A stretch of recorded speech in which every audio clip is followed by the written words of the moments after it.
Assalamualaikum, selamat malam. Bagaimana kabar Anda hari ini? Senang sekali saya Alam Perdana kembali hadir menjumpai Anda dalam program Berita 5.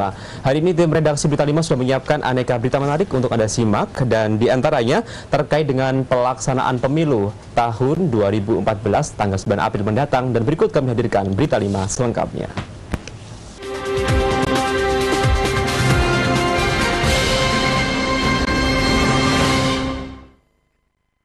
Jelang penilaian Adipura tahap kedua, pembersihan titik-titik penilaian Adipura mulai dilaksanakan seperti di Terminal Pati, yaitu pembersihan sampah selokan serta pengecetan infrastruktur terminal.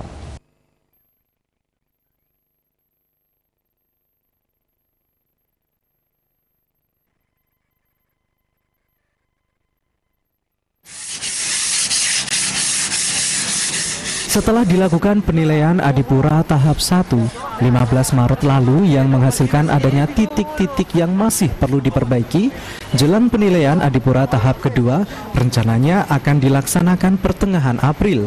Pembenahan di beberapa titik terus dilaksanakan. Seperti yang terlihat di Terminal Pati, sejumlah petugas membersihkan selokan dan sampah. Tak hanya pembersihan area terminal saja, pengecetan tempat sampah juga dilakukan guna memperindah kondisi terminal. Kusmanto selaku KUPT Terminal Pati menuturkan, dalam rangka penilaian Adipura tahap 2 Kota Pati dilakukan kerja tambahan, yakni membersihkan selokan serta perbaikan fasilitas terminal, pengecatan tempat sampah dan pembangunan trotoar. Iis Haryanti, Simpang 5 TV melaporkan. Pemirsa, Wakil Bupati Pati HM Budiono Rabu pagi membuka sosialisasi peraturan jasa konstruksi di ruang Pragola Sedda Pati. Bertempat di ruang Pragola Sedda Pati, Wakil Bupati Pati Haji Muhammad Budiono Rabu pagi membuka secara resmi pelaksanaan sosialisasi Persatuan Jasa Konstruksi yang diselenggarakan oleh Bagian Pembangunan Sedda Pati. Hadir dalam kegiatan tersebut sebagai peserta pelaku usaha jasa konstruksi yang ada di Kabupaten Pati. Dalam sambutannya, Wakil Bupati Pati Haji Muhammad Budiono menuturkan, dengan diadakannya kegiatan tersebut semakin memantapkan dan meningkatkan keberadaan organisasi jasa konstruksi guna membantu Pemda dalam melaksanakan pembangunan.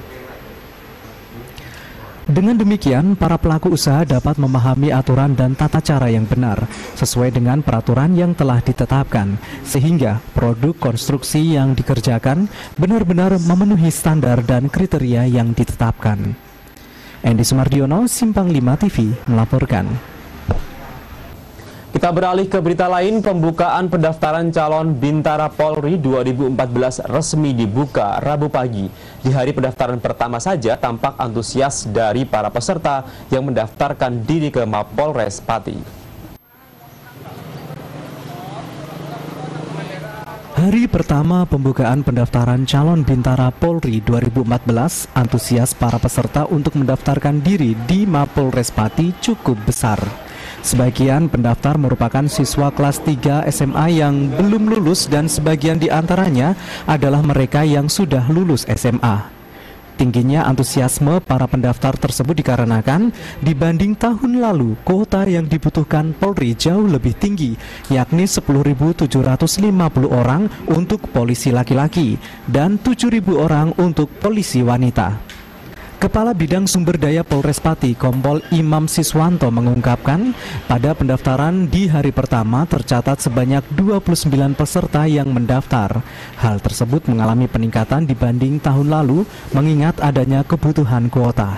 Kan tingkat nasional nanti bulan 7.000 personil, kuotanya ada 700. Dan polki polisi laki-lakinya sebanyak 10.750 personil. Sementara itu, Dani Setiawan, salah satu pendaftar, mengaku alasan dirinya mendaftarkan diri menjadi calon Bintara Polri adalah karena menjadi polisi merupakan cita-citanya dari kecil. Saya ini cita-cita dari kecil. Tapi sebenarnya saya sudah kuliah, tapi ini ada pembukaan, saya daftar sekarang. Ya. Udah berapa kali ikut? Belum, baru ini. Baru kali ini? Iya. Dalam pendaftaran tahap awal tersebut, para pendaftar juga menyerahkan persyaratan administrasi. Jika dalam tahap pemberkasan administrasi tersebut, pendaftar memenuhi syarat, proses penyeleksian akan berlanjut ke Polda Jawa Tengah. Aris Kurniawan, Simpang 5 TV melaporkan. Tetaplah bersama kami, informasi lainnya diantaranya bagi pemilih yang memenuhi syarat untuk memilih namun tidak terdaftar, jangan khawatir, Anda akan masuk dalam daftar pemilih khusus tambahan. Lalu bagaimana prosedurnya? Tetaplah bersama kami.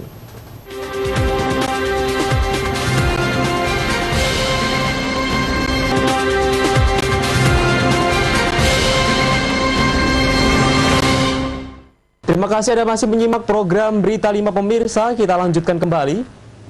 Bagi pemilih yang memenuhi syarat untuk memilih namun tidak terdaftar dalam daftar pemilih tetap maupun daftar pemilih khusus, pemilih tersebut diberikan kesempatan untuk ikut menyalurkan hak pilihnya dengan ditetapkan dalam daftar pemilih khusus tambahan. Komisi Pemilihan Umum Kabupaten Pati akan mengakomodir para pemilih yang tidak masuk dalam pendataan daftar pemilih tetap dan daftar pemilih khusus. Bagi mereka yang tidak masuk dalam daftar tersebut akan diakomodir dalam daftar pemilih khusus tambahan. Komisioner KPU Pati Supriyanto mengatakan, jika memang ada warga negara yang telah memenuhi syarat dalam memilih namun benar-benar tidak terdaftar dalam DPT dan DPK, maka KPU masih memberi ruang untuk mereka dalam memberikan hak suara mereka. Namun yang bersangkutan diwajibkan membawa identitas kependudukan sesuai dengan Undang-Undang Kependudukan yang berlaku pada saat datang ke tempat pemungutan suara. Untuk mengakomodir hak warga negara yang memenuhi syarat sebagai pemilih tapi belum terdaftar dalam DPT dan DPK tadi, KPU masih memberi ruang untuk memberikan kesempatannya memberikan suaranya di TPS di mana alamat dia tinggal. Supriyanto menambahkan, dalam memberikan hak pilihnya nanti, warga negara yang masuk dalam DPKTB akan mendapat perlakuan yang berbeda dengan para pemilih yang telah masuk dalam DPT dan DPK. Untuk memberikan hak suaranya, warga yang tercatat dalam DPKTB baru bisa dilayani setelah pukul 12 siang. Aris Kurniawan, Simpang 5 TV melaporkan. Masih terkait dengan pemilu, kampanye putaran terakhir PDI Perjuangan di Kabupaten Pati Selasa 1 April 2014 digelar di lapangan Desa Pundenrejo, Tayupati. Acara tersebut dihadiri ribuan simpatisan dan Ketua DPD PDIP Jawa Tengah yang juga Wakil Gubernur Jawa Tengah Heru Sujatmoko.